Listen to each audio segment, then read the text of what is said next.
Viewers, welcome to my show doctor Meenu's show. हर हफ्ते मैं आपके पास बहुत सारे डॉक्टर्स और फिटनेस एक्सपर्ट्स को लेकर आती हूँ जो आपकी हेल्थ को, आपकी वेलनेस को बेटर बनाते हैं। आज जो हमारे गेस्ट हैं वो बहुत स्पेशल हैं। स्पेशल इसलिए कि वो ना तो एक बहुत अच्छे डॉक्टर हैं बल्कि एक बहुत अच्छे यूट्यूबर भी हैं, मेरे बहुत अच्छे फ्रेंड हैं। कहते हैं ना, laughter is the best medicine, और उनके पास लाफ्टर का बहुत सारा भंडार है। वो आपको ना सिर्फ बाहर से पर अंदर से भी हील करेंगे। तो आइए मिलते हैं डॉक्टर नवनीत कालरा से। Welcome to the show doctor Kalra. Hi Meenu, कैसे हो आप? All good. सो सबसे पहले डॉक्टर, आप हमें अपने बारे में बताइए, इंट्रोड्यूस योरसेल्फ। मैं डॉक्टर हूँ, ये तो आपको पता है, और मीनू जी को मैं पिछले 15-20 सालों से जानता हूँ। मैं इनका फैमिली फिजिशियन भी हूँ, और मैंने MBBS MD मेडिसिन किया हुआ है और डिप कार्ड किया है कार्डियोलॉजी में। MBBS में मैं 86 में लखनऊ से KGMC बैच का हूँ। सोच लो मेरी उम्र कितनी होगी, है ना? मेरे बुढ़ापे का अंदाज़ा आप लोग लगा सकते हो। मैं 86 बैच में मैं एंटर किया। 91-92 के आसपास मैंने MBBS करी, और 96 में मैंने MD मेडिसिन करी थी लखनऊ से, किंग जॉर्ज मेडिकल कॉलेज, जो बहुत ही रेप्यूटेड कॉलेज है और मुझे बहुत प्राउड है, और हम लोग अपने आप को जियोजियन बोलते हैं। तो उसके बाद मैंने डिप कार्ड किया, और तब से मैं दिल्ली में अपनी ऐसी तैसी करा रहा हूँ, यहाँ धक्के खा रहा हूँ। तो और आप इस कोविड के time, specially when you got into this YouTube and all, इसके बारे में आप बताइए, आप एक यूट्यूबर कैसे बन गए? मतलब एक बड़ा रेयर कॉम्बिनेशन है, डॉक्टर एंड यूट्यूब। नहीं, रेयर नहीं है, अब तो बहुत सारे मेरे बाद तो मेरे पहले भी कुछ यूट्यूबर डॉक्टर थे, मैं बाद में भी कुछ और बन गए, लेकिन मेरा कुछ अलग था कि मैं जब यूट्यूबर बना, मैं सच बोलूँ तो मैं कुछ स्ट्रेस में जी रहा था अपनी लाइफ, और मैं अपनी लाइफ को कुछ चेंज करना चाहता था। मुझे लगता था कि लाइफ बड़ी मोनोटस ही हो गई, वही सुबह से शाम तक पेशेंट, ये वो। कहीं ना कहीं स्ट्रेस लेवल हम डॉक्टर्स का बहुत ज़्यादा बढ़ा हुआ होता है। सारा दिन आप जब बीमार लोगों को देखोगे ना, तो कहीं ना कहीं आपके यार दोस्त भी होते हैं, रिश्तेदार भी होते हैं ना, वो भी आपको सिर्फ बीमारी के लिए फोन करते हैं। आप भी कई बार बीमारियों के लिए करते थे, आप भी, है ना? And definitely you consume that stress also. तो मतलब वो ये लगता था कि यार ये जिंदगी क्या यही है क्या? तो मैं बैठे बैठे अचानक एक दिन ख्याल आया कि यार, उस समय ये 2018 की बात है, तो जनवरी की, मुझे आज भी याद है, जनवरी का था। तो मैंने सोचा यार कुछ वीडियो बनाता हूँ बैठ के। मुझे बोलने का काफ़ी वो था, मैं शुरू से बहुत ज़्यादा बोलता था, और मुझे इसमें अपने कॉलेज टाइम पे प्राइज़ भी मिला था। पहला गोल्ड मेडल मुझे आज तक ज़िंदगी में सिर्फ बोलने में मिला है। एक जस्ट ए मिनट करके, आपको भी पता होगा, तो एक इवेंट हुई थी हमारे वहाँ, जो हमारे कल्चरल जो प्रोग्राम्स होते थे, तो उसमें जो गोल्ड मेडल मिला था, तो तब मुझे लगा था कि यार नवनीत, तू बोलने में तो बहुत अच्छा है, तो कम से कम कुछ कर। तो मैंने एक बार मैं आपको बताता हूँ मैं यूट्यूबर कैसे बना रहा हूँ, और इसके लिए मैं श्रेय दूंगा अपनी एक फ्रेंड को। वो मैंने उसके बर्थडे पे उसको विश किया, तो मैंने विश इस स्टाइल में किया, तो उन RJ बन के मैंने विश किया। तो उन्होंने कहा ये किसकी आवाज़ है? मैंने कहा मेरी आवाज़ है। तो उन्होंने बोला कि यार नवनीत, ये तुम हो? मैंने कहा हाँ। तो कुछ करते क्यों नहीं हो? मैंने कहा क्या करूँ, कुछ करो। तो मेरे मन में आया कि यार कोई वीडियो बना के देखता हूँ कुछ, शायद, क्योंकि बहुत ज़्यादा बोर हो चुका था लाइफ से। तो मैंने एक वीडियो बनाया, वो वीडियो फिर मैंने दोस्तों को भेजा, तो सबसे एक पॉजिटिव फीडबैक आया कि आप लोगों के साथ कनेक्ट हो रहे हो, और वो मोटिवेशनल वीडियो था। तो फिर मैंने वीडियो बनाने शुरू किए। हालांकि सच बोलूँ तो, मैं झूठ नहीं बोलूँगा, ईमानदारी से बताता हूँ कि कोई देखता नहीं था। तो मतलब मैं मोटिवेशनल स्पीकर की तरह आ गया। मैं कॉमेडी भी करता था, क्योंकि अंदर से कॉमेडियन बैठा हुआ है। थोड़ा बहुत बाथरूम सिंगिंग था, तो सिंगिंग भी करता था। जैसे बिगनर होते हैं कि सब कुछ करके देखते हैं, ये भी कर लेंगे, वो भी कर लेंगे, तो कहते हैं ना, jack of all master of none, तो वो मैं था। तो लेकिन लोग एक बात बोलते थे कि सर आप लोगों से कनेक्ट हो जाते हो, आपके अंदर ये अच्छी बात है कि आप कनेक्ट हो रहे हो। मैं करता रहा, यूट्यूब का सफ़र चलता रहा। धीरे धीरे मेरा चैनल भी मोनेटाइज नहीं हो पा रहा था। तो खैर ये सब फिर मुझे अचानक एक दिन पता चला कि मैंने एक दो कोई मेडिकल वीडियोस बनाए थे, वो मेरे वायरल होने शुरू हो गए। तो मुझे लगा कि नवनीत कालरा, शायद भगवान तुम्हें एक रास्ता दिखा रहा है कि तुम्हें एज ए डॉक्टर ही आगे जाना पड़ेगा। उसके अलावा अपनी कॉमेडी सिंगिंग सब उसी में डाल दो, लेकिन जाना आपको एज ए डॉक्टर ही आगे पड़ेगा। फिर कोविड आ गया, और कोविड में मैंने कोविड के टाइम तो बहुत सारे वीडियोस आए हैं हाँ, आपके। कोविड में मैंने जब शुरू किया तो मैं कोई कोविड स्पेशलिस्ट नहीं हूँ और ना ही कोविड स्पेशलिस्ट कोई था, कोई भी क्योंकि नहीं ये एक था। ऐसा वायरस था जिसके बारे में किसी को कुछ नहीं पता था, टोटल Definitely। ब्लैकआउट था, किसी को कुछ नहीं पता था, हम्म। ना सरकार को पता था, ना मतलब डॉक्टर्स को भी नहीं पता था, जितना जिसको पता चलता जा रहा था उसी हिसाब से इलाज करता जा रहा Yes, था, yes, अंधेरे में हर कोई तीर yes, मार yes। रहा था। Lot of experimenting was going तो on। मैंने सिर्फ मैंने कुछ बेसिक चीजें नोट करी जो हम वायरल फीवर में नोट करते हैं और कुछ एक्सपीरियंस के साथ जो मैं रोज देख रहा था, तो मैंने वीडियोस बनाने शुरू किए, अवेयरनेस वीडियोस की, आप अपनी ऑक्सीजन जरूर चेक करें, कैसे चेक करें, पल्स ऑक्सीमीटर कैसे लगाएं और क्या क्या बातों का ध्यान रखें, तो मेरे वो वीडियो वायरल होने शुरू हो क्योंकि गए। वो बहुत बेसिक वीडियोस हाँ, थे। वो बेसिक वीडियोस थे और फिर उसके बाद जब और एक मेरे गुरुजी जो आज इस दुनिया में नहीं है, डॉक्टर के अग्रवाल, हम दोनों ने मिलकर काफ़ी वीडियोस बनाए और काफ़ी रोज के 2-2 वीडियो बनाए। फिर मुझे कोविड हो गया, तो मुझे आज भी याद है कि उस कोविड के दौरान भी मैं लगातार वीडियो बनाता रहा पूरे दिन, शायद पूरे इस कार्यकाल 2.5 साल 3 साल में मैं एक दिन ऐसा था जो मैंने वीडियो नहीं बनाए, और वो उस दिन मुझे कोविड ज़्यादा था, आई मीन फीवर काफ़ी था। लेकिन जब मुझे कोविड ठीक हो गया तो मेरे अंदर और ज़्यादा एनर्जी आई, तो फिर उसके बाद डेल्टा आ गया, तो डेल्टा में काफ़ी लोगों कि आपको भी पता कि डेल्टा का हाल क्या था, लेकिन कहीं ना कहीं लोग बड़े डिप्रेस हो चुके थे, बहुत स्ट्रेस में आ चुके थे, बहुत डर गए थे, मतलब कोविड के नाम से ना एक दहशत मन में आ गई थी। तो मैंने गुड न्यूज़ वीडियो शुरू करे, गुड न्यूज़, और ये गुड न्यूज़ वीडियो एक, मैं ये नहीं बोलूँगा कि मैंने बहुत सोच समझ के शुरू करे थे, ऐसे ही कि एक गुड न्यूज़ वीडियो, जैसे कि अब केसेस कम हो रहे थे तो मैंने सोचा चल यार एक गुड न्यूज़ वीडियो डाल देता हूँ, तो वीडियो बड़े वायरल होने शुरू हो गए गुड न्यूज़ के। तो मुझे समझ में नहीं आ रहा था कि गुड न्यूज़ लोग क्यों देखना चाहते इतना।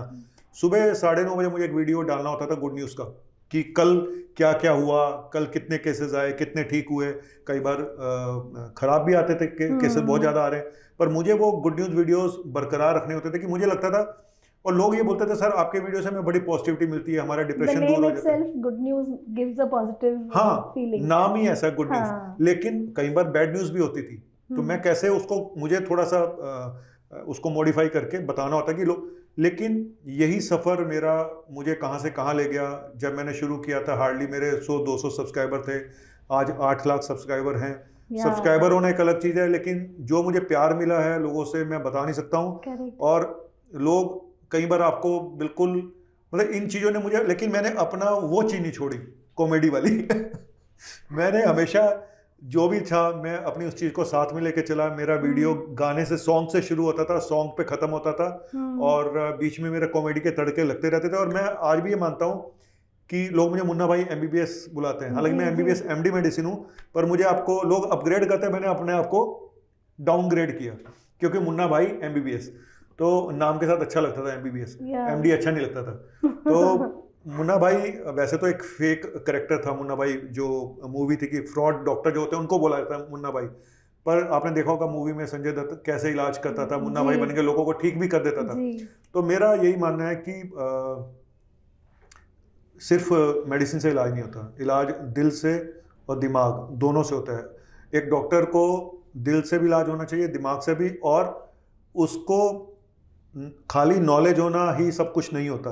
अगर आप पेशेंट के साथ इन्वॉल्व नहीं होगे, आपका उसके साथ इमोशनल कनेक्ट नहीं होगा, पेशेंट बहुत, आप ठीक कर सकते हो लेकिन उसको सेटिस्फाई नहीं कर सकते। and it will take a lot of time also। बिल्कुल।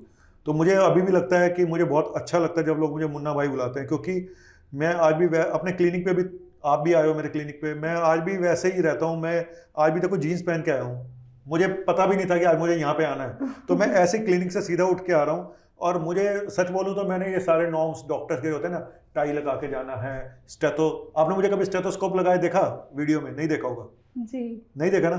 तो मुझे ऐसा लगता है कि एक इमेज, मैंने अपनी इमेज जो थी ना, डॉक्टर्स की इमेज होती है, हाय डॉक्टर के पास जाना है, डॉक्टर के पास जाते ही लोगों के BP पल्स बढ़ जाते हैं, है ना। वहाँ घर पे बड़े सारे पेशेंट बताते हैं कि सर हमारा BP तो ठीक आता है, डॉक्टर के पास जाते तो बढ़ जाता है। क्यों बढ़ जाता है भाई BP डॉक्टर के पास जाके? क्यों? कारण में टेंशन में होते टेंशन हैं, में आ जाते हैं। अच्छा, क्या बोलेगा? और वही डॉक्टर आपको अगर आराम से बात करे, प्यार से, मस्ती लेके, तो हम वो तो मुझे लगता है कि डॉक्टर को कॉमेडियन होना, अगर डॉक्टर कॉमेडियन है ना भाई, तुझे डबल बेनिफिट मिलेगा। जी डॉक्टर कालरा, मैं यहाँ पे आपको काटना चाहूँगी। एक बात मुझे बताइए, ये तो आपने बताया कि आपने अपने आपको किस तरीके से मोटिवेट किया, आपने अपने आप अपनी लाइफस्टाइल के अंदर, बिकॉज बीइंग अ डॉक्टर इतना स्ट्रेस जहाँ कलेक्ट होता है, आपने अपनी लाइफ को किस तरीके से मोल्ड किया आप जब आप बहुत बोर हो रहे थे या आप बहुत परेशानी में थे? बट ओवरऑल कोविड के टाइम ये देखा गया है कि लोगों ने बहुत सफ़र करा है, और लोगों के ऊपर, लोगों की हेल्थ के ऊपर, लोगों की मेंटल हेल्थ के ऊपर भी, फिजिकल हेल्थ पर बहुत असर पड़ा है कोविड का। तो उसके बारे में आप बीइंग अ कार्डियोलॉजिस्ट आप क्या कहना चाहेंगे? मैं बताना चाहता हूँ, बिकॉज आजकल आप जैसे हम देख रहे हैं यंग लोगों को बहुत ज़्यादा हार्ट अटैक के इश्यूज हो रहे हैं, इसके बारे में आप क्या कहना चाहेंगे? मैं आज आपको एक बात बताऊं, जब ये कोविड शुरू हुआ था मार्च 2020 में जी, आप यकीन नहीं मानेंगे, मैंने शुरू के पहले महीने में जब लॉकडाउन लगा था तब मैंने ये वीडियो उस समय बनाया था 2020 में कि आज आपको कोविड से जो प्रॉब्लम आ रही है ना अभी नहीं पता चलेगा, ये आपको पता चलेगा आने वाले 3-4 महीने के बाद, साल के बाद जी। क्यों ये जो लॉकडाउन लगेगा और लोग घरों में बैठेंगे, उनके बीपी शुगर बढ़ेंगे, तो अभी कुछ नहीं होगा, लेकिन इससे जो आगे जाके जो प्रॉब्लम आएंगी वो हमें कुछ टाइम के बाद, और वो आज मेरी बात सच हो रही है। हमारा कहीं ना कहीं देखो कोविड में फाइनेंशियल प्रॉब्लम्स आई, वो स्ट्रेस, इमोशनल स्ट्रेस क्योंकि घर से बाहर ही नहीं निकल पा रहे हैं, है ना। उसके अलावा हस्बैंड वाइफ जो एक दूसरे को फूटी आंख नहीं सुहाते थे, एक दूसरे के सामने 24 घंटे बैठे हुए हैं, बच्चे जो सिर पे मंडरा रहे हैं, तो हर तरह का स्ट्रेस होता है ना लाइफ में। तो और उसके अलावा मेडिकल स्ट्रेस, बीमार, उसके बाद आपके चाहने वाले आपको छोड़ के चले गए, डेल्टा में कितने लोगों की डेथ हुई, वो स्ट्रेस तो सबसे खतरनाक है ना। जब आपके अपने चले जाएं और एक ही फैमिली में कई लोग गए, तो इंसान इतना स्ट्रेस में आ चुका था और आ चुका है, अभी भी वो स्ट्रेस निकला नहीं है लोगों का, डर, इसीलिए बोलता हूँ वो डर आज भी लोगों में है, ठीक है। तो मुझे लगता है जो ये आपने बोला कि अभी यंग पेशेंट में हार्ट अटैक हो रहे हैं, हालांकि कुछ लोग बोलते हैं कि वैक्सीन का इसमें हाथ है, कुछ बोलते हैं, पर मेरा ये मानना है कि कोविड की वजह से हमारी बॉडी में, और ये मैंने अभी 3-4 पहले दिन वीडियो बनाया था कि ये स्टडी हुई है अभी कि कोविड वायरस के अंदर एक स्पेसिफिक प्रोटीन होती है जो हार्ट की मसल को डैमेज करती है और क्लोटिंग को बढ़ाती है। और हमारे इंडिया में अभी जो DRDO है हमारा और डॉक्टर रेड्डी मिलके कोई मेडिसिन, नई मेडिसिन आ रही है डीऑक्सी ग्लूकोज करके, D2, ठीक है, DG2 ग्लूकोज। तो ये मेडिसिन उन पेशेंट को दी जाएगी जिनको कोविड हुआ है और जिनमें रिस्क है थोड़ा सा हार्ट का। तो ये कोविड ने हमारी बॉडी में ऐसे चेंजेस प्रोड्यूस करे हैं जहाँ पे कि हार्ट के ऊपर इफेक्ट होने के खतरा कई गुना ज़्यादा बढ़ गया। और अब मैं जो जितनी कल जैसे कुछ दिन पहले भी आ रही राजू श्रीवास्तव की डेथ हुई और जिम में जाने से लोग डर रहे हैं, तो मैं यही बोलूँगा कि देखो अब आपको पहले से कई गुना ज़्यादा मेहनत करनी पड़ेगी। इस कोविड ने हमारी लाइफ को, एवरेज लाइफ को बता रहा हूँ, 10 से 20 साल कम कर दिया है। मैं फैक्ट बता रहा हूँ, ठीक है।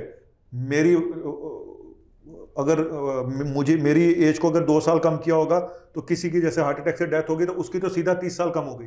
अगर एवरेज निकालूं तो 10-15 साल उम्र सबकी कम हो चुकी है। लेकिन आप उसको ठीक कर सकते हो, आप उसको रिवर्स कर सकते हो। कैसे? तो डेफिनेटली सर मैं चाहूँगी डॉक्टर आप हमारे व्यूअर्स को कुछ टिप्स दीजिए, because end of the day आगे तो सबने जीना तो है ही ना, तो किस तरीके से हम क्या कर सकते हैं, स्पेशली घर बैठकर क्या हो सकता है? मैं बताऊं, जो फैक्टर पहले थे वही आ जाए ठीक करने के, जो फैक्टर पहले थे वही आ जाए। योग, आपका लाइफस्टाइल, आपका सीडेंटरी लाइफस्टाइल है, अगर वो खतरनाक है, आप स्मोक करते हो, एडिक्शंस हैं, आपका कोलेस्ट्रॉल बढ़ा हुआ है, आपका मोटापा है, आपको शुगर है, आपकी फैमिली हिस्ट्री है, ठीक है, तो फैक्टर तो वही है, काम भी वही है, लेकिन अब आपको वो मेहनत कई गुना ज़्यादा करनी पड़ेगी। पहले जो आप बड़े कैजुअल अप्रोच होती थी, चल आज मैं कोई बात नहीं बाहर का खा लेता हूँ, चल कोई बात नहीं आज मैं पार्टी चला जाता हूँ, अब आपको पहले से कई गुना ज़्यादा मेहनत करनी पड़ेगी। आप जो मैं बोला ना, जो कोविड ने 10-15 साल आपकी उम्र कम करी है, अगर वापस आपको वहाँ पे जाना है, आप ये सोच लो कि आपको मेहनत भी 10 से 15 गुना ज़्यादा करनी पड़ेगी। अब आप उतना आराम से नहीं जी सकते जैसे पहले जी रहे थे। आप इतने यंग डेथ कभी सुनी थी आपने? नहीं सुनी थी, अभी हो रही है। तो उनके बॉडी में कुछ चेंजेस ऐसे आ चुके हैं, और हार्ट प्रॉब्लम हो या कोई भी प्रॉब्लम हो, कोई चाहे कैंसर है, चाहे हमारा स्ट्रोक है, कोई भी प्रॉब्लम हो, सबके लिए एक ही रूल है, अपने लाइफस्टाइल को ठीक करो, अपनी हरकतों को, एडिक्शंस को दूर करो, yoga, meditation, exercise, D stress, diet, यही फैक्टर हैं। और बस यही है कि अब पहले से जरूरत से ज़्यादा मेहनत करने की जरूरत है।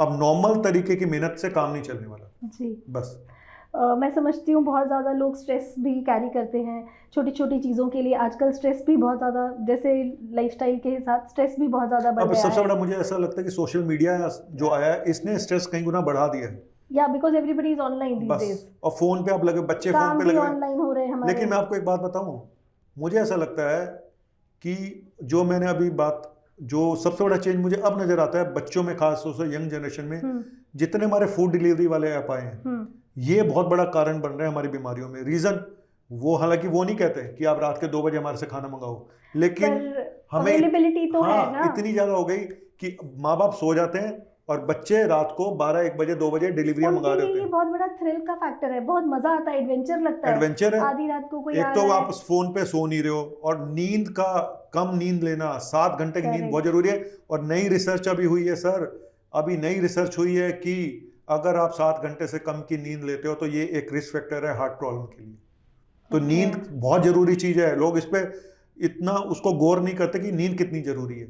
लेकिन आप आजकल के माहौल में माँ बाप भी फोन पे लगे हुए हैं, बच्चा भी फोन। आप एक घर में जाओगे ना, अगर आप, तो आपको सारे लोग फोन पे मिलेंगे, सिर्फ बूढ़े माँ बाप जो होंगे वो बेचारे कोने में भजन जप रहे होंगे, बाकी सारे फोन पे ही लगे होंगे। आप गेस्ट, आप किसी के यहाँ गेस्ट बुला लो, आप किसी के यहाँ गेस्ट चले जाओ, थोड़ी देर वो आपको एंटरटेन करते हैं, नहीं जाते ही वाईफाई कनेक्ट मांगते हैं। हाँ, और उनके बच्चे अलग कोने में बैठ जाते हैं। पहले बच्चे आपस में बातें करते थे, है ना, एक दूसरे से मजाक करते थे। आज वही बच्चे थोड़ी देर में सेल्फी खींच रहे होते हैं, फिर अपने अपने फ़ोन में लग जाते हैं, अगर 1 घंटे से ज़्यादा बैठ गए तो कुल मिला के माहौल, हमारे सोशल मीडिया, हमारा फ़ोन, टीवी और ओटीटी प्लेटफॉर्म।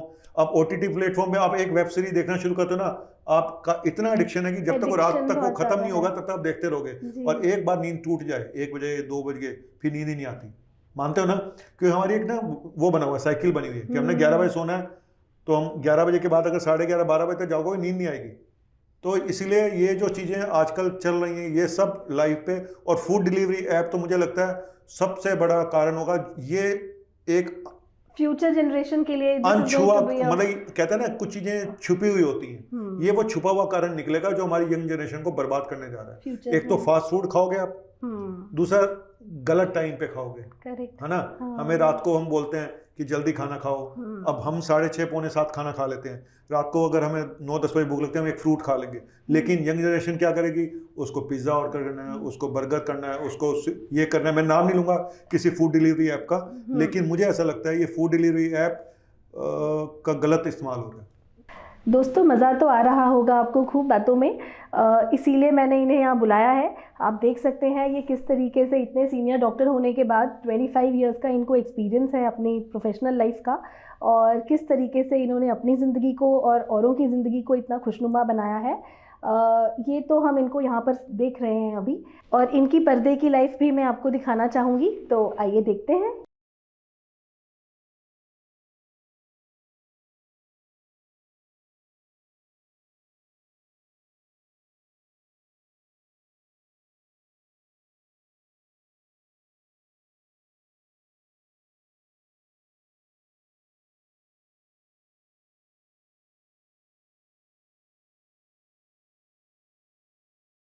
एक मिनट के एवी में पता नहीं आप क्या जान पाए डॉक्टर कालरा की पर्सनालिटी के बारे में, पर इनकी पर्सनालिटी में और भी परतें हैं। आइए एक एक करके कुरेदते हैं। आपने कभी सुना है कि कोई हार्ट स्पेशलिस्ट बस की कंडक्टरी भी करता हो? डॉक्टर कालरा करते हैं। तो डॉक्टर कालरा हमें बताइए, आपका ये जो दिल्ली दिल्ली वाला डायलॉग बड़ा फेमस है, ये कहाँ से आया? मैं जब वीडियो बनाता था ये अपने good news specially good news का वीडियो, तो उसमें मुझे आंकड़े बताने होते थे कि आज कितने केसेस आए कोविड के, है ना। तो उसमें फिर जब दिल्ली का आता था ना नंबर, कि हमने सब बता दिया महाराष्ट्र का, ये दिल्ली का, पता नहीं क्या हुआ अचानक एक दिन मुझे जब भी दिल्ली का नंबर आता था तो मैंने सोचा यार कुछ दिल्ली वालों के लिए कुछ अलग से किया जाए। तो मैं कंडक्टर बन जाता था। तो मैं कंडक्टर की आवाज़ में अपनी एक बस को लेके जाता था दिल्ली के अलग अलग एरियाज़ में। मुझे नहीं पता था वो इतना हिट हो गया कि वो बच्चे की ज़बान पे, और लोग मुझे फ़ोन करते हैं मेरे क्लिनिक पे, मेरे मोबाइल पे, और मैं बोलता हूँ हेलो, तो वहाँ से आवाज़ आ रही होती है, और दिल्ली दिल्ली दिल्ली हो। तो एक बारी हमारे व्यूअर्स के लिए भी हाँ, वो मैं वो करके बताइए। करके दिखाता हूँ आपको। तो चलो आपको करके दिखाता हूँ ये डॉक्टर कंडक्टर कैसे बनता है। तो सारे देखो रोज़मर्रा की चीज़ें देख के आप भी सीख जाते हो, और मेरे अंदर एक छोटा सा एक्टर छुपा हुआ है, तो मैं उस एक्टिंग को, जुनून को इसी के साथ ही लेके चलता हूँ अपनी मेडिकल फील्ड के साथ, क्योंकि और कोई मेरे पास चारा नहीं है। तो मैं करके दिखाता हूँ आपको कि दिल्ली की बस कैसे जाती है अलग अलग एरिया से होते हुए। तो मैं विकासपुरी में रहता हूँ, तो विकासपुरी से ही शुरू करूँगा, और दिल्ली की बस कहाँ जाके रुकेगी, तो ये मेरा एक फिक्स होता था, बस जगह बदलती रहती है। तो कंडक्टर आ रहे हैं, डॉक्टर नवनीत काला कंडक्टर। और दिल्ली दिल्ली दिल्ली दिल्ली दिल्ली और दिल्ली दिल्ली विकासपुरी, दिल्ली जनकपुरी, दिल्ली पार्लियामेंट, दिल्ली दुल्ला कुआं, दिल्ली दुल्ला कुआं।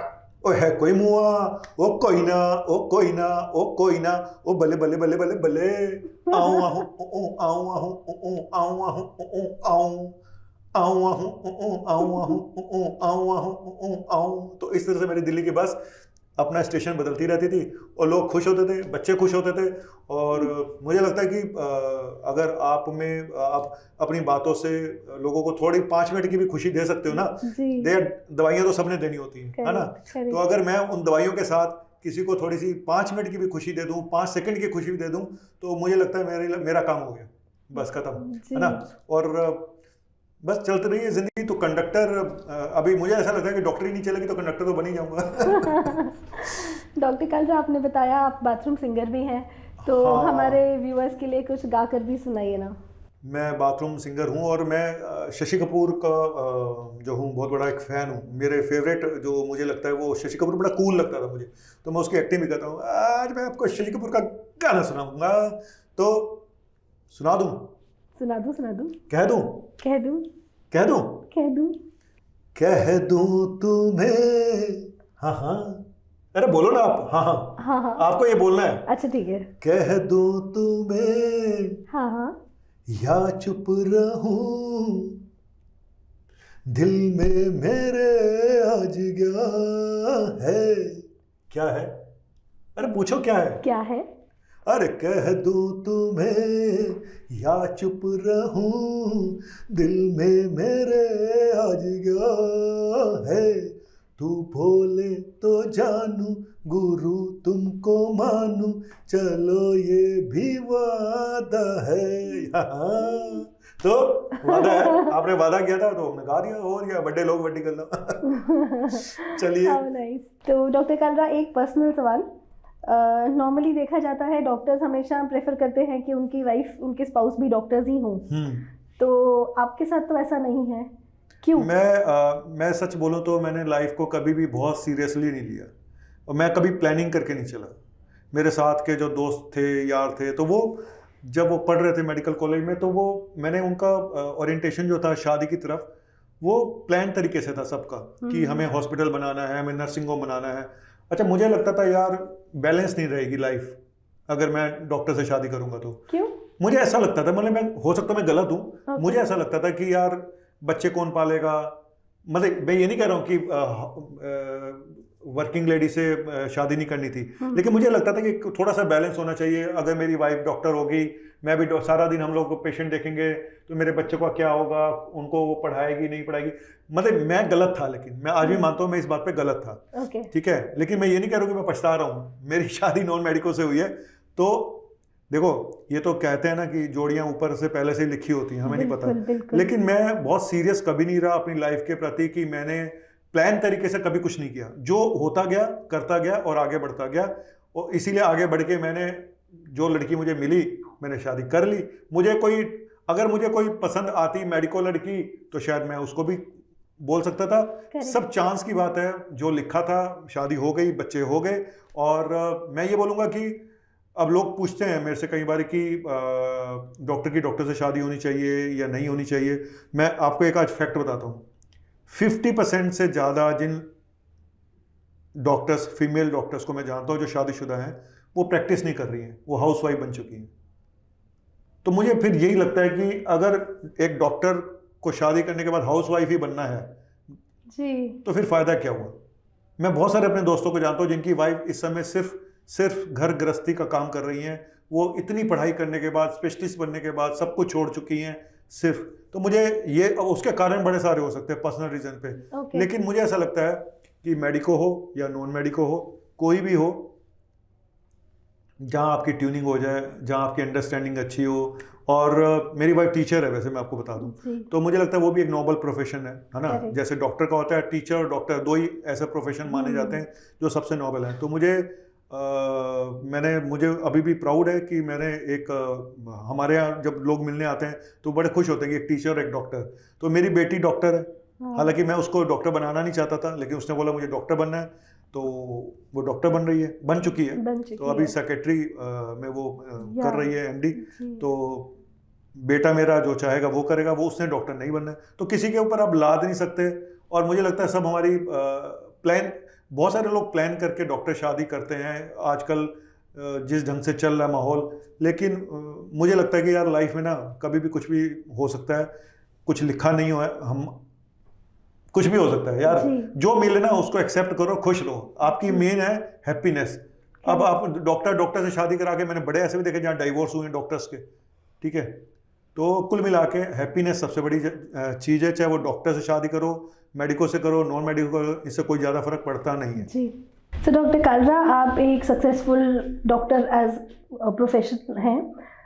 प्रोफेशनल हैं और यूट्यूबर हैं, 8 लाख से ज़्यादा आपके सब्सक्राइबर्स हैं, और इतनी वर्सेटाइल पर्सनालिटी होने के बाद, इतनी मल्टीटास्किंग करने के बाद, if I ask you what is your plan for the future, और क्या करना चाहते हैं आप लाइफ में? मैंने आपको एक बात अभी बोली थी कि मैं कभी कोई प्लान नहीं करता हूँ, ठीक है।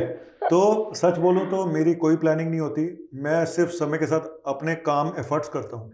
आज आपके साथ बैठा हुआ हूँ, क्या ये प्लानिंग थी? नहीं थी, आपने मुझे बुलाया, मैं आ गया। अब यहाँ से आगे मुझे मंजिल मेरी कहाँ ले जाती है मुझे नहीं पता, मैं कहाँ जाऊँ।